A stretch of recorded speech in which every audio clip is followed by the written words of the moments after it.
Hi friends, welcome to A1 trader money. ఈరోజు topic వచ్చేసండి forex currency pairs అనమాట. అసలు కరెన్సీ పెయిర్స్ ఎట్లా వర్క్ అవుతాయి, ఫారెక్స్ పెయిర్ అంటే ఏంటి, అందులో ఉన్న పెయిర్స్ ఎన్ని రకాలు అనేది మనం ఈరోజు మాట్లాడుకుంటాం. సో ఇది మన ఫారెక్స్ కంప్లీట్ బిగినర్స్ కోర్సులో అయితే 4th ఎపిసోడ్ అనమాట. ఆల్రెడీ 3 ఎపిసోడ్ చేశాను. ట్రేడింగ్ అంటే ఏంటి, ఫారెక్స్ ట్రేడింగ్ అంటే ఏంటి, అది లీగలా ఇల్లీగలా, ఇలాంటి వాటి గురించి కంప్లీట్గా ఎక్స్ప్లెయిన్ చేశాను. నిన్నే వీడియో కూడా అప్లోడ్ చేశాను, ఒకసారి చెక్అవుట్ చేయండి. మీకు ఇన్ కేస్ ఫారెక్స్లో వచ్చేటప్పుడు ఏదైనా డౌట్ ఉంటే, ఇది లీగలా ఇల్లీగలా చేయొచ్చా లేదా, ఎలాంటి రిస్క్స్ ఉంటాయంటే ఆల్రెడీ ఒక వీడియో చేశాను, ఇంతకుముందు కూడా వీడియో చేశాను. అది ఒకసారి చెక్అవుట్ చేయండి, మీకు కంప్లీట్ ఐడియా అనేది వస్తుంది. ఓకే, సో ఇంక మన టాపిక్లోకి వెళ్ళే ముందు ఏంటంటే చాలా ఎఫర్ట్స్ పెట్టి నేను వీడియోస్ అయితే చేస్తాను. చాలా ఎఫర్ట్స్ పెడుతున్నాను. బట్ ఎందుకో దానికి తగ్గ రీచ్ రావట్లేదు అనిపిస్తుంది. అట్లీస్ట్ ఒక లైక్ అయినా చేయండి. అట్లీస్ట్ చూసేవాళ్ళు ఉన్నారు కదా, మీరైనా ఒక లైక్ చేస్తే చూసేవాళ్ళు అట్లీస్ట్ నాకు హెల్ప్ అవుతుంది అనమాట. ఓకే, ఇంతమంది ఇంట్రెస్టెడ్గా ఉన్నారు కాబట్టి డెఫినెట్లీ వీడియోస్ ఇంకా కంటిన్యూ చేయాలి, ఇంత మంచి కంటెంట్ ఇవ్వాలని అనుకుంటా. So coming to this video, మన ఫారెక్స్ పెయిర్స్ కదా, చాలామంది వీడియోస్ చేశారు కదా, ఇంక ఇందులో ఏముంటుంది అనుకోవద్దు. చాలా మంచి ఇన్ఫర్మేషన్ చెప్పాను, ఒకసారి మీరు వినండి. మీకే తెలుస్తుంది అనమాట మంచి ఇన్ఫర్మేషన్ చెప్పానా లేదనేది. కంప్లీట్ ఎండ్ వరకు చూస్తే మీకే వచ్చింది. సో ఇంకా మనం ఎలాంటి లేటు లేకుండా టాపిక్లోకి వెళ్ళిపోదాం. సో ఫస్ట్ మనం కరెన్సీ పెయిర్స్ గురించి తెలుసుకునే ముందు అసలు కరెన్సీస్ గురించి తెలుసుకుందాం. మనం ఏ కరెన్సీస్ యూజ్ చేస్తాం అది వెరీ ఇంపార్టెంట్ కదా. ఏ కరెన్సీ అనేది యూజ్ చేస్తాం అనేది very important. So first currency చూసుకుంటే మనం అమెరికన్ డాలర్ అనమాట, యూఎస్డి. ఇది వెరీ ఇంపార్టెంట్. మన మార్కెట్లో ఇది ఒక కింగ్ అనమాట, అమెరికన్ డాలర్. ప్రతి ఒక్కరు దీన్ని ట్రేడ్ చేస్తారు. సో నెక్స్ట్ యూరో అనేది ట్రేడ్ చేస్తాం, European currency. GBP, Great Britain pound అని వింటారు కదా, అది. న్యూజిలాండ్ డాలర్ ఎన్జెడ్డి అంటాం. Australian dollar AUD, Canadian dollar CAD, CHF అంటే స్విస్ ఫ్రాంక్, స్విట్జర్లాండ్ వాళ్ళ కరెన్సీ. జేపీవై జపాన్ వాళ్ళ కరెన్సీ ఎన్ అంటాం అనమాట. సో మనం మేజర్గా ట్రేడ్ చేసే కరెన్సీస్ వచ్చేసి ఇవి. ఫారెక్స్లో మనం మేజర్గా ట్రేడ్ చేసే కరెన్సీస్ వచ్చేసి ఎక్కువ లిక్విడిటీ ఉంది. సో ఎందుకు వీటిని సెలెక్ట్ చేసుకోవాలి, మనకు 198 కంట్రీస్ ఉన్నాయి, ఎందుకు వీటిని సెలెక్ట్ చేసుకున్నాం? రిమైనింగ్ వాటిని సెలెక్ట్ చేసుకోవచ్చు కదంటే ఇక్కడ ఉన్న రీజన్స్ చూడండి. సో ఎందుకు మనం సెలెక్ట్ చేసుకున్నాం? ఫస్ట్ రీజన్ వచ్చేసి డెవలప్డ్ కంట్రీస్. ఇవన్నీ డెవలప్డ్ కంట్రీస్ అనమాట. ఈ కరెన్సీ పేర్స్ ఏవైతే ఉన్నాయో అవి developed countries. So developed countries వల్ల ఏంటి అనేది చూడండి, మీకు అర్థం అవుద్ది. సో ఇవన్నీ డెవలప్డ్ కంట్రీస్. హై లిక్విడిటీ, వీటిలో ఎక్కువ మంది, లిక్విడిటీ అంటే ఎంత ఎక్కువ మంది ట్రేడ్ చేస్తున్నారండి. సో ఎక్కువ మంది ట్రేడ్ చేస్తారన్నమాట. లిక్విడిటీ ఎక్కువ ఉంటుంది, మంచి మూవ్మెంట్స్ ఉంటాయి. మన ఇండియన్ మార్కెట్స్ ఎందుకు ట్రేడ్ చేయం? ఇండియన్ మార్కెట్లో కూడా ఫారెక్స్ ట్రేడ్ చేసుకోవడం ఉన్నాయి కదా కొన్ని పేర్స్. ఎందుకు ట్రేడ్ చేయమంటే ఇదే, లిక్విడిటీ ఉండదు అనమాట అక్కడ. సో అక్కడ అనేది లిక్విడిటీ ఉంటుంది, ఇక్కడ అనేది చాలా బాగుంటుంది.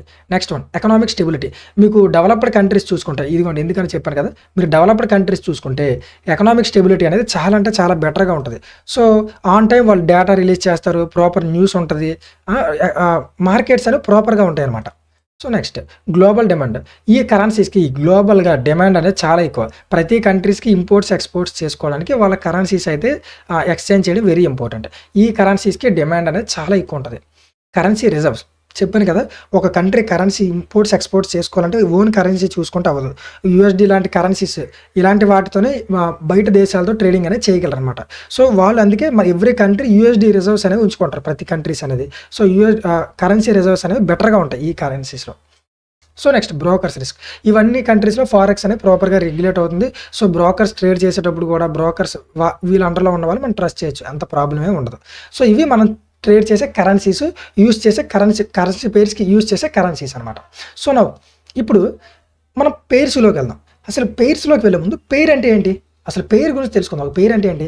ఫస్ట్ ఆఫ్ ఆల్ మన పేర్ డెఫినేషన్ చూసుకుంటే combination of any two things మన పేర్ అంటాం. అంటే మన తెలుగులో జత అంటాం కదా, జత లేకపోతే జోడి లేకపోతే రెండు.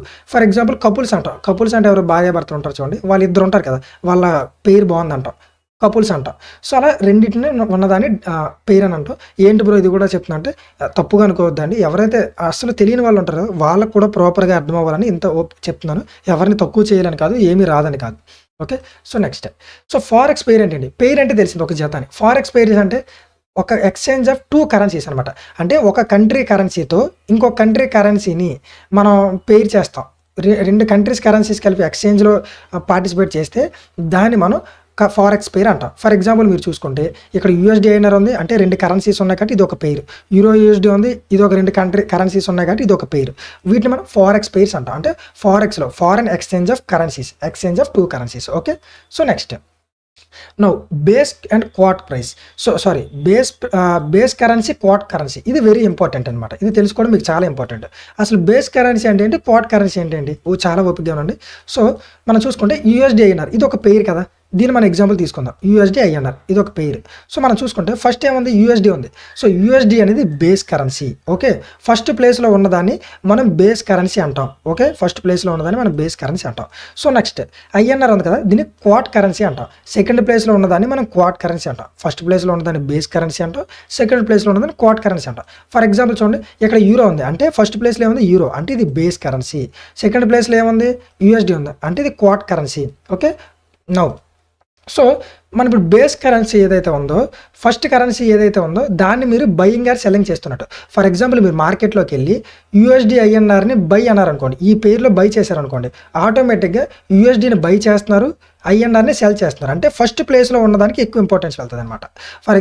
అండ్ మీరు ఇన్ కేస్ సెల్ చేస్తున్నారు అనుకోండి, మార్కెట్లోకి వెళ్ళి సెల్ చేస్తున్నారు అంటే మీరు డైరెక్ట్గా యూఎస్డిని అనేది సెల్ చేస్తున్నారు అనమాట. ఫస్ట్ కరెన్సీని బయింగ్ ఆర్ సెల్లింగ్ చేస్తున్నాం ఇక్కడ. ఓకే, దాన్ని మనం బేస్ కరెన్సీ అంటాం, ఫస్ట్ కరెన్సీ చేసేదాన్ని. సో నెక్స్ట్ చూసుకుంటే క్వాట్ కరెన్సీ అన్న కౌంటర్ కరెన్సీ అనేది వెరీ ఇంపార్టెంట్. మీరు ఇక్కడ యూరోని బై చేస్తున్నారంటే ఆటోమేటిక్గా యూఎస్డీని సెల్ చేస్తున్నట్టు, మీరు వేరేగా చెప్పక్కర్లా నేను యూరోని బై చేయి యూఎస్డీని సెల్ చేయని. ఓకే, సో యూరోని సెల్ చేస్తున్నారంటే ఆటోమేటిక్గా యూఎస్డీని బై చేస్తున్నట్టే. ఓకే, ఇది ఆపోజిట్లో వర్క్ అవుద్ది అనమాట. కౌంటర్ కరెన్సీ, దీనిలో బై చేస్తే ఇది సెల్ అవుద్ది, ఇది సెల్ చేస్తే ఇది బై అవుద్ది, ఎక్కడైనా సరే ఎనీ పేర్లో. ఓకే, సో ఇది క్లారిటీ వచ్చింది కదా. ఇది దీన్ని బేస్ కరెన్సీ అని ఫస్ట్ దానిలో ఉన్నదాన్ని అంటాం, సెకండ్ ప్లేస్లో ఉన్నదాన్ని క్వాట్ కరెన్సీ అంటాం. సో నెక్స్ట్ ఇప్పుడు ఆ పేర్స్ ఎలా వర్క్ అవుతాయి, ఫారెక్స్ పేర్స్ అనేవి ఎలా వర్క్ అవుతాయి, అసలు దేనికి మనం యూజ్ చేస్తాం చూద్దాం. సో ఫస్ట్ దేనికి యూజ్ చేసే ముందు అసలు కరెన్సీ పేరు దేనికి, ఈ కరెన్సీ పేరు ఎందుకు యూజ్ చేయబోతుంది, దీని ఏంటంటే ఫర్ ఎగ్జాంపుల్ మీరు ఒక సూపర్ మార్కెట్కి వెళ్ళారు. సూపర్ మార్కెట్కి వెళ్ళాక మీరు ఏం అడుగుతారు, నాకు యాపిల్స్ కావాలని అడుగుతారు. యాపిల్స్ కావాలంటే వాళ్ళు డైరెక్ట్గా ఇచ్చేస్తారా, మీ నుండి ఏదో ఒకటి ఎక్స్పెక్ట్ చేస్తారు. అంటే మీరు ఏదైనా ఎక్స్చేంజ్ చేస్తేనే కదా వాళ్ళు మీకు రిటర్న్లో ఇస్తారు. అంటే మీరు ఇక్కడ ఏం చేస్తారు, మనకి ఎక్స్చేంజ్ ఏంటి, మీడియేటర్ మనీ. సో మీరు వాళ్ళకి మనీ ఇస్తే మీకు వాళ్ళనే యాపిల్స్ ఇస్తారు. అది ఎలా ఉంటుంది, సో మీరు 100 రూపీస్ ఇచ్చారనుకోండి, 100 రూపీస్కి తగ్గ వాల్యూ ఉన్న యాపిల్స్ అనేది ఇస్తారు. 100 రూపీస్కి 4 వస్తే 4, 5 వస్తే 5, 6 వస్తే 6, ఎన్ని వస్తే అన్ని వాళ్ళు అనేది ఇస్తారనమాట. ఇన్ ది సేమ్ కేస్ ఫారెక్స్లో ఇక్కడ పెయిర్స్ కూడా అంతే అనమాట. మనం ఒక కంట్రీ కరెన్సీతో అనదర్ కంట్రీని ఎక్స్చేంజ్ చేసుకున్నాం. ఇక్కడ వాటి వాల్యూ తెలియడానికి ఎక్స్చేంజ్ చేసుకోవడం వల్ల వాటి వాల్యూ అనేది పర్ఫెక్ట్గా తెలుస్తుంది, కరెన్సీ పేరు అనేది. సో ఆ వాల్యూ తెలుసుకోవడానికి మనకి పేరు అనేది వెరీ ఇంపార్టెంట్. ఫర్ ఎగ్జాంపుల్ మీకు ఒక ప్రాపర్ ఎగ్జాంపుల్ చెప్తా చూడండి, ఇది మీకు వింటే చాలా క్లారిటీ వచ్చింది. మీకు ఒక యూఎస్డి ఐఎన్ఆర్ తీసుకోండి. మీరు చార్ట్స్లో చూసుకుంటే యూఎస్డి ఐఎన్ఆర్ ప్రైస్ 87 రూపీస్ అని ఉంటుంది. సో మీరు సైన్ చూసారు కదా, యూఎస్డి ఐఎన్ఆర్ అనేది 87 రూపీస్ అని ఉంటుంది. అసలు ఏంటిది, 87 అని ఉంటుంది. అసలు ఏంటిది అంటే ఫర్ ఎగ్జాంపుల్ మనకు ఫస్ట్ ప్లేస్లో ఉంది యూఎస్డి అనేది ఉంది కదా. సో 1 యూఎస్డి అంటే మనకి ఎప్పుడైనా గుర్తుపెట్టుకోండి, ఫస్ట్ ప్లేస్లో ఉన్నదాని వాల్యూ 1, ఫస్ట్ ప్లేస్లో ఉన్నదాని వాల్యూ 1, ఏ పేరులో అయినా ఫస్ట్ ప్లేస్లో ఉన్నదాని వాల్యూ 1. సో ఇప్పుడు 1 యూఎస్డి ఉంది. సో 1 యూఎస్డి ఐఎన్ఆర్ ఎంత ఉంది, 87.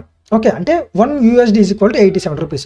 మీ దగ్గర 1 యూఎస్డి ఉన్న ఒకటే, 87 రూపీస్ ఉన్న ఒకటే, ఈక్వల్ అనమాట, రెండింటి వాల్యూ ఈక్వల్. ఓకే, సో మన ఇప్పుడు మీరు ఇండియాలో ఉన్నారు. ఇప్పుడు మీకు ఇది ప్రాపర్గా అర్థమయ్యేలా చెప్పాలంటే ఇప్పుడు ఇది ఎలా వర్క్ అవుద్ది, యూఎస్డి ఐఎన్ఆర్ చార్ట్లో మీరు 87 రూపీస్ ప్రైస్ చూసారంటే ఎలా వర్క్ అవుద్ది అంటే, మీరు ఇండియాలో ఉన్నారు, ఇండియా నుండి అమెరికాకి వెళ్ళాలనుకుంటున్నారు. అమెరికాకి వెళ్ళాలంటే మీకు ఏం కావాలి, మీకు ఇప్పుడు మీ దగ్గర ఏమన్నా ఇండియాలో ఉంటే ఇండియన్ రూపీస్ అనేవి ఉంటాయి, ఇండియన్ రూపీస్ ఉంటాయి. మీకు ఎక్కడికి వెళ్ళి మీరు స్పెండ్ చేయాలంటే యూఎస్డి కావాలి. మన ఇండియన్ రూపీస్ అక్కడ వర్కౌట్ అవ్వవు కదా, మీకు యూఎస్డి కావాలి. అంటే మీకు యూఎస్డి కావాలంటే మీరు ఇక్కడ యూఎస్డి బై చేయాలి. మీరు యూఎస్డి కొనుక్కొని అమెరికాకి వెళ్ళి అక్కడ స్పెండ్ చేయాలి. మీరు ఒక ట్రిప్ కోసం వెళ్తున్నారు అనుకుందాం. ఓకే, సో ఇప్పుడు మీరు బై చేయాలంటే ఏం చేస్తారు, ఎనీ ఎక్స్చేంజర్ బ్యాంక్ దగ్గరికి వెళ్ళి మీ దగ్గర ఉన్న రూపీస్తో నాకు అమెరికా వెళ్తున్నాను కాబట్టి నేను అమెరికన్ డాలర్ కొనుక్కోవాలి, మీరు ఇక్కడ బై చేస్తున్నారు. ఓకే, గుర్తుపెట్టుకోండి, మీరు ఇక్కడ ఏం చేస్తున్నారు, బై చేస్తున్నారు యూఎస్ డాలర్ని. ఎందుకని యూఎస్ డాలర్ ఎందుకు బై చేస్తారు, మీరు అక్కడికి వెళ్ళి స్పెండ్ చేసుకోవాలి కాబట్టి బై చేస్తున్నారు. సో బై చేస్తే ఏమవుద్ది, ఇప్పుడు యూఎస్డి ఐఎన్ఆర్ ప్రైస్ ఎంత ఉంది, 87 రూపీస్ ఉంది. అంటే మీకు ఒక యూఎస్డి కావాలంటే వాళ్ళు 87 రూపీస్ అనేది మీ దగ్గర నుండి తీసుకుంటారు ఎక్స్చేంజ్ వాళ్ళు. ఓకే, మీరు ఇక్కడ బై చేస్తున్నారంటే మీకు యూఎస్డి అనేది కావాలంటే మీరు ఎంత ఇవ్వాలి, ఈ 87 రూపీస్ అనేది మీరు ఇస్తే మీకు ఒక యూఎస్ డాలర్ అనేది వస్తుంది. ఓకే, అలానే లెట్సే మీరు అమెరికాకి వెళ్ళారు, ట్రిప్ అయిపోయింది, మీరు రిటర్న్ వస్తున్నారు. రిటర్న్ వచ్చేటప్పుడు మీ దగ్గర ఇంకా డాలర్స్ ఉన్నాయి, ఒక $1 ఉందనుకుందాం. సో మీరు మళ్ళీ ఇది అగైన్ తీసుకొచ్చి మీరు ఇండియాలో యూజ్ చేయాలి కదా, మనకి ఏం యూజ్ చేస్తారు, ఇండియన్ రూపీసే యూజ్ చేస్తారు. సో మీ దగ్గర ఉన్న డాలర్ని ఏం చేస్తారు, నాకు ఇది వద్దు, నేను సెల్ చేసేస్తాను, నా దగ్గర ఉన్నదాన్ని, నా దగ్గర అమెరికన్ డాలర్ ఉన్నాయి, నేను సెల్ చేస్తాను, నాకు ఇండియన్ రూపీ ఇవ్వండి అంటారు. సో మీ దగ్గర ఉన్న యూఎస్ డాలర్ని సెల్లింగ్ చేస్తే మీకు 87 రూపీస్ అనేది ఇస్తారు. ఓకే, మీకు క్లారిటీ వచ్చింది కదా. ఫస్ట్ కేసులో మీరు ఏంటి, బై చేస్తున్నారు, అమెరికన్ డాలర్ని బై చేయాలంటే మీ దగ్గర 87 రూపీస్ అనేది ఉండాలి.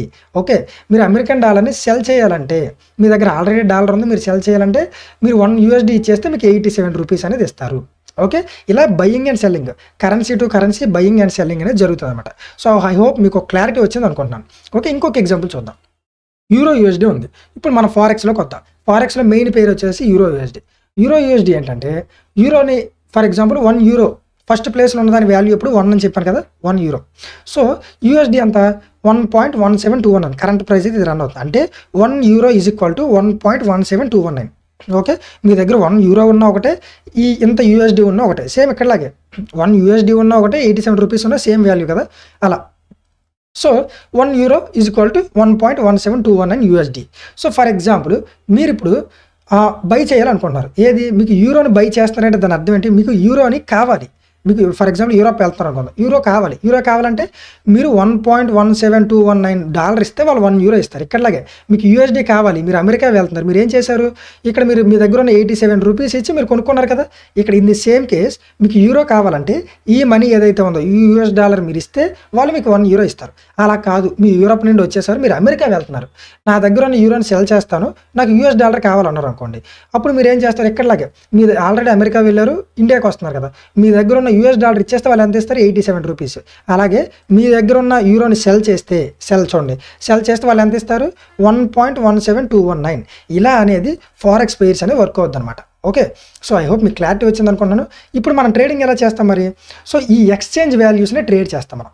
ఫర్ ఎగ్జాంపుల్ మీరు అమెరికా చెప్పి మన కేసులో తీసుకున్నాం కదా, మీరు అమెరికా వెళ్ళారు, ఫర్ ఎగ్జాంపుల్ మండే అనేది అమెరికా వెళ్ళారు, సాటర్డే అనేది రిటర్న్ వస్తున్నారు. అంటే మీరు మండే అనేది 87 రూపీస్కి అనేది మీరు బై చేశారు అమెరికన్ డాలర్, నేను వెళ్తున్నాను కదా అని. మీరు ఏం చేశారు, 1 వీక్ తర్వాత మళ్ళీ రిటర్న్ వస్తే అప్పుడు ఏమైంది, ఫర్ ఎగ్జాంపుల్ 90 రూపీస్ అయింది అనుకున్నాం. అంటే మీకు ఎంత ప్రాఫిట్, 3 రూపీస్ అనేది ప్రాఫిట్. ఓకే, 3 రూపీస్ అనేది ప్రాఫిట్ 1 యూఎస్ డాలర్కి. అలాగే ఇక్కడ కూడా అంతే, యూరో యూఎస్డీలో మీరు ఫర్ ఎగ్జాంపుల్ 1 యూరోని బై చేసి హోల్డ్ చేశారనుకోండి, ఇన్ కేస్ ఈ వాల్యూ అనేది 1.17 ఉంది కదా, 1.1918 కానీ ఇలా మూవ్ అయింది అనుకోండి, మీరు పెరిగింది అనుకోండి, సో మీకు ప్రాఫిట్స్ అనేవి వస్తాయి. అలా ఎక్స్చేంజ్ చేసే వాల్యూని మీకు ప్రాఫిట్స్ రూపంలో ఇస్తారనమాట. ఐ హోప్ మీకు ఈ పేరు ఎలా వర్క్ అవుతుందని క్లారిటీగా అర్థమైంది అనుకున్నాను. సో ఇంత క్లారిటీగా ఎవరూ చెప్పలేదు. సో అర్థం కాకపోతే ఇంకొకసారి చూడండి, మీకు డెఫినెట్లీ క్లియర్గా అర్థమవుతుంది. So next, so currency pairs, ఇది మోస్ట్ ఇంపార్టెంట్. ఇప్పుడు మన కరెన్సీ పేర్స్ ఏమన్నాయో చూద్దాం. సో ఇప్పుడు అర్థమైంది కదా పేర్స్ అంటే.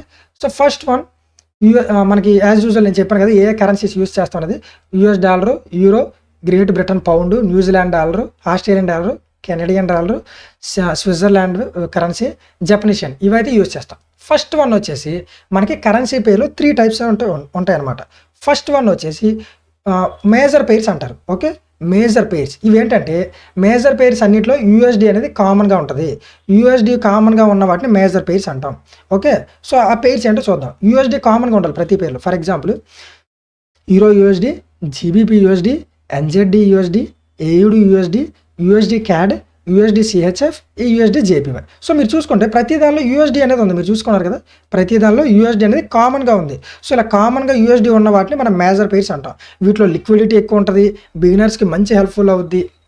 ఓకే, స్ప్రెడ్స్ అనేవి తక్కువగా ఉంటాయి. ఎందుకంటే యూఎస్డి అనేది ప్రతి వాళ్ళకి బేస్ కరెన్సీ కదా, ఇది ఒక రిజర్వ్ కరెన్సీ, ప్రతి ఒక్కరి దగ్గర ఉంటుంది. వాళ్ళ వాల్యూని కంపేర్ చేసుకోవాలంటే యూఎస్డి అనేది మెయిన్గా తీసుకుంటారనమాట. ఓకే, సో ఏవైతే యూఎస్డి అలైన్ అయ్యి ఉంటాయో అవి మేజర్ పేర్స్. అండ్ ఈ పేర్స్ ఏవైతే ఉన్నాయో ఇవన్నీ డెవలప్డ్ కంట్రీస్. ఓకే, వీటిలోనే పేర్ అయ్యాయి కదా, ఇవన్నీ developed countries, right. So next minor pairs అనమాట. ఇవి మైనర్ పేర్స్ అంటే ఏంటంటే నాన్ యూఎస్డి. ఇప్పుడు ఇక్కడ ఉన్న కరెన్సీస్లోనే యూఎస్డి ఇన్వాల్వ్ అవ్వదు, వీటిలో యూఎస్డి అనేది ఇన్వాల్వ్ అవ్వదు. ఫర్ ఎగ్జాంపుల్ చూడండి, యూరో జీబీపీ, ఇందులో యూఎస్డి లేదు కదా, GBP NZD, AUD NZD CAD CHF JPY, NZD JPY et cetera. మీరు చూసుకుంటే ఇందులో ఒక్క పేరులో కూడా యూఎస్డి అనేది లేదు. సో యూఎస్డి లేకుండా ఏవైతే ఈ కరెన్సీ పేర్స్ ఉన్నాయో చూడండి, డెవలప్డ్ కంట్రీస్. మీరు అడగచ్చు, డెవలప్డ్ కంట్రీస్ 37 ఉన్నాయి కదా బ్రో, వీటిని ఎందుకు తీసుకున్నారంటే మీకు నేను ఇవే ఎందుకు తీసుకున్నారంటే ఇవేంటి మోస్ట్ ట్రేడెడ్ అనమాట. ఎక్కువ మంది ట్రేడ్ చేసేవి ఇవి. ఇందులో లిక్విడిటీ ఎక్కువ అనేది ఉంటుంది, ఎక్కువ మంది ట్రేడ్ చేస్తారు. స్టేబుల్ ఎకానమీ చెప్పాను కదా, వీళ్ళ ఎకానమీస్ అనేవి స్టేబుల్గా ఉంటాయి. గ్లోబల్లీ రికగ్నైజ్డ్ కంట్రీస్ అనమాట ఇవి, గ్లోబల్గా బాగా తెలిసిన కంట్రీస్. అండ్ రిజర్వ్ కరెన్సీ, మీకు ఫస్ట్ స్టార్టింగ్లో మాట్లాడుకున్నాం కదా, రిజర్వ్ కరెన్సీస్. అండ్ హిస్టారిక్గా ఇప్పుడు యూఎస్డి ఉంది, హిస్టారిక్ బ్రిటన్ వుడ్ అగ్రిమెంట్ ప్రకారం ఫస్ట్ వీడియో చేసాను చూడండి, బ్రిటన్ వుడ్ అగ్రిమెంట్. సో దాని బేసిస్గా యూఎస్డి అనేది రిజర్వ్ కరెన్సీ అనమాట, అందరికీ బేస్ కరెన్సీ. సో అలా. And also Bretton Woods agreement ప్రకారంగా ఇది ఒక స్టాండర్డ్ కరెన్సీ యూఎస్ డాలర్ అనేది. ఓకే, సో అందుకు ఈ కరెన్సీ పేరుని అయితే మనం మెయిన్గా తీసుకున్నాం అనమాట. ఓకే, ఈ కరెన్సీ పేరుని ఎందుకు తీసుకున్నాం అంటే అది మెయిన్ రీజన్. ఇన్ని కంట్రీస్ 37 డెవలప్డ్ కంట్రీస్ ఉన్నాయి, వీటిని తీసుకోవడానికి మెయిన్ రీజన్ వచ్చేసి అది. సో నెక్స్ట్ ఇప్పుడు మేజర్ పెయిర్స్ అంటే ఇవి ఒక 7 ఉంటాయి అనమాట. మేజర్ పెయిర్స్ 7 ఉంటాయి అండ్ మైనర్ పెయిర్స్ వచ్చేసి ఆల్మోస్ట్ మనకి కొంచెం ట్రేడ్ చేసేలా ఉండేవి 21 ఉంటాయి అనమాట. ఓకే, 21 పెయిర్స్ అయితే ఉంటాయి. ఇందులో ఇంకో టైప్ కూడా ఉంటుంది, ఎగ్జాటిక్ పెయిర్స్ అంటారు. ఎగ్జాటిక్ పెయిర్స్ అంటే ఏవైతే డెవలపింగ్ కంట్రీస్ ఉంటాయి కదా, ఇప్పుడు ఇండియా ఉంది డెవలపింగ్ కంట్రీ. ఫర్ ఎగ్జాంపుల్ చూడండి, డెవలపింగ్ కంట్రీస్ లైక్ ఇండియా కానీ ఇంకా సౌత్ కొరియా, సో ఇలాంటి వాటి డెవలపింగ్ కంట్రీస్ ఏవైతే ఉన్నాయో పెయిర్స్ ఉంటాయి చూడండి, వాటిని మనం ఎగ్జాటిక్ పెయిర్స్ అంటాం. సో ఎందుకు మనం వీటిని ట్రేడ్ చేయమంటే రిలయబుల్ డేటా ఉండదు, ప్రాపర్ న్యూస్ అనేది తెలియదు అనమాట. ఇందులో ఆ స్టేబుల్ ఎకానమీస్ ఉండవు, న్యూస్ అనేది ప్రాపర్గా తెలియదు, వాటి గురించి ఇన్ఫర్మేషన్ ఎక్కువ ఉండదు, అందులో లిక్విడిటీ కూడా ఎక్కువ ఉండదు. మనం యూఎస్డీ ఐఎన్ఆర్ ఎందుకు ట్రేడ్ చేయం, ఎందుకంటే అందులో లిక్విడిటీ ఉంది, ఎక్కువ ట్రేడ్ చేసే వాళ్ళు ఉంటారు, సో అందుకు మనం ట్రేడ్ చేయం. సో నెక్స్ట్ మార్కెట్ డిమాండ్ కూడా ఈ ఎగ్జాటిక్ పెయిర్స్ అనేవికి ఎక్కువ డిమాండ్ అనేది ఉండదు. ఎకనామిక్ స్టెబిలిటీగా ఎకానమీ స్టేబుల్గా ఉండదు కాబట్టి అవి ఇంకా డెవలపింగ్ కంట్రీస్లో ఉన్నాయి. సో అందుకోసమని మన ఈ కరెన్సీస్ ఈ పెయిర్స్ని అయితే మనం ట్రేడ్ చేయాలి. ఎగ్జాటిక్ పెయిర్స్ని మెయిన్గా మనం ట్రేడ్ చేసే వచ్చేసి మేజర్ పెయిర్స్, మైనర్ పెయిర్స్. అందులో మోస్ట్లీ ట్రేడ్ అయ్యి మేజర్ పెయిర్స్. బిగినర్స్ కానీ ఎవరైనా ఇప్పుడిప్పుడే ఫారెక్స్లో జర్నీ స్టార్ట్ చేస్తే ఈ మేజర్ పెయిర్స్ని ట్రేడ్ చేయడానికి ట్రై చేయండి, ఎందుకంటే ఇందులో స్ప్రెడ్స్ తక్కువ ఉంటాయి, మూవ్మెంట్ బాగుంటుంది, ప్రైస్ యాక్షన్ కూడా బెటర్గా ఉంటుంది మైనర్ పెయిర్స్తో కంపేర్ చేస్తే. మైనర్ పెయిర్స్ కూడా ట్రేడ్ చేయొచ్చు, మీకు ఎలాంటి ప్రాబ్లం ఉండదు, మీరు హ్యాపీగా ట్రేడ్ చేయొచ్చు. సో ఐ హోప్ మీకు వీడియో అంతా కంప్లీట్గా అర్థమైంది అనుకుంటున్నాను, పెయిర్స్ అంటే ఏంటి ఎవ్రీథింగ్ అనేది. సో ఈ వీడియో మీకు నచ్చినట్టయితే చెప్పాను కదా, ఒక లైక్, షేర్ అండ్ సబ్స్క్రైబ్ చేయండి, డెఫినెట్లీ మర్చిపోద్దు. Thank you for watching.